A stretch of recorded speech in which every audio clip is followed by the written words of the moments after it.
පිය වසර ගණනාවක් වුණා. මගේ පුංචිමරු හඳුන් පොතක් එවා තිබෙනවා. ඒ හඳුන් පොත එවලා තිබෙන රාජ මන්දිරේ සම්ප්‍රාප්ත වෙනවා කියලා.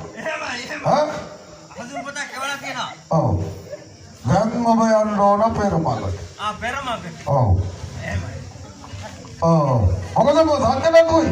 නෑ මොකවත් නෑ දැන් ඉතින් මට මතක් වෙනවා අර ඒ කාලේ කරපුවා.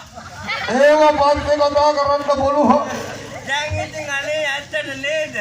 කාලේ බොල මට කිව්වේ අමංගයා. අම්මට පොත කොයිනේ? මොකද නැත්තේ? කොහොමද? පුළුවන් කල් රටට බැරි වෙනකොට ලිපට. ඔන්නක රටේ දියෝ ගන්න සොයා බැලුවා. බැලුවා ඒ ගැන දන්නෝ දරිති. මේ ඔබට පෙරමගට යන්න හැකියිනේ? මොකද බැරි? එහෙමනම් මොකද මගේ බලාපොරොත්තු වෙනවද? නෑ මොකුත් නෑ යා. මං ගිහින් ඔබ යන්නේ ගමන් මේ ඔබේ නිවහනට ගිහිල්ලා යන්න පුළුවන්. නෑ ඕන්නත් එහෙම දෙයක් මම බලා ගන්න ඔබේ නිවහනට ගිහිල්ලා කාන්තන ගැන බලාගෙන මට ඕන නෑ මං ගිහිල්ලා